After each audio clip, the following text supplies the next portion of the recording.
você tem elementos químicos cerebrais que às vezes propiciam uma tendência maior ao quadro de depressão.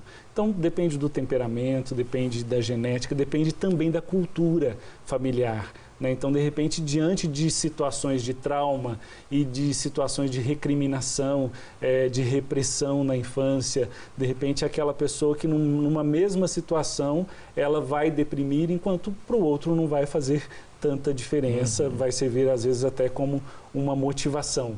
Então, realmente é preciso se ater também a esses detalhes.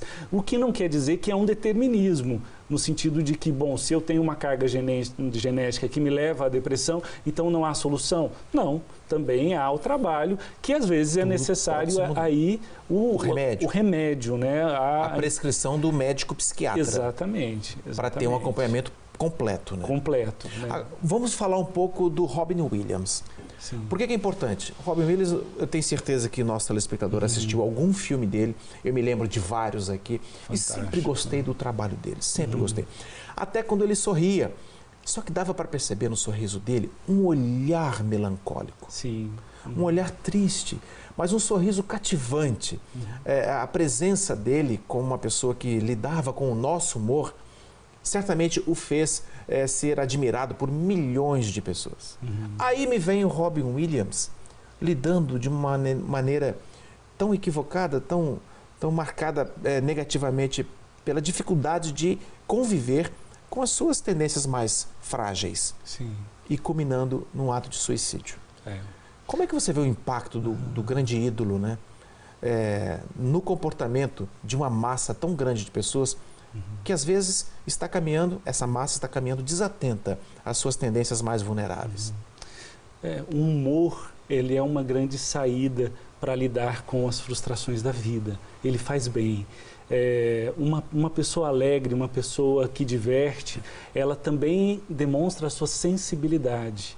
E hoje, no mundo em que nós vivemos essa tacocracia, né, essa necessidade da velocidade, né, de que as respostas devem ser muito rápidas, o sucesso também traz esse lugar de difícil, né, onde eu aparento para o outro, né, um lugar de destaque, mas nós não estamos preparados para ficar nesse lugar de destaque. Então, há aí uma sensibilidade. As pessoas mais sensíveis sofrem no mundo de hoje. São os que mais se abrem e tendem à depressão.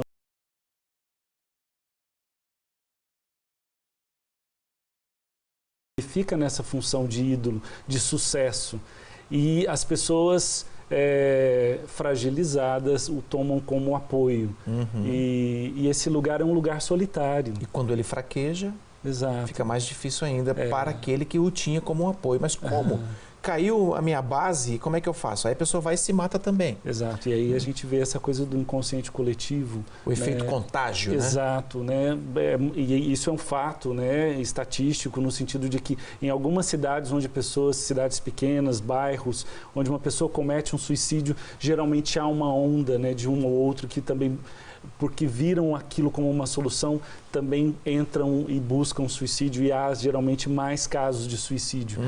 Ainda mais no caso, por exemplo, do Robin Williams e outros casos de pessoas famosas, e que isso se estende em proporções ainda maiores. Ocorreu com Kurt Cobain, do Nirvana, um grupo de rock, que no mundo inteiro os jovens adolescentes se mataram porque foram, de uma certa maneira, contagiados psiquicamente pela atitude do grande ídolo, né? Exato. Tem que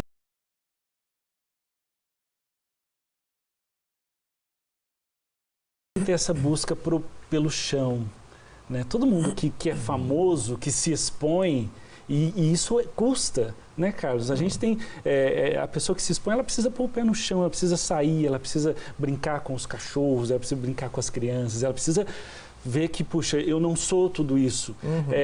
E também aquela pessoa que também está deprimida, aquele adolescente que está deprimido, está em depressão, porque ele tem medo do sucesso. E aí a gente entra numa casuística muito grande nos dias de hoje. Antes do sucesso acontecer, ele já está sofrendo. Exatamente. E às vezes ele impede, ele coloca um bloqueio. Ele pode ser um homem, uma moça, um rapaz bem-sucedido, mas ele não vai, porque ele teme esse destaque. Ele foi muito além do que o pai e a mãe foi no seu conhecimento intelectual, no seu sucesso social. E aí a gente vê hoje muitos adolescentes vivendo a depressão. E consequências da depressão.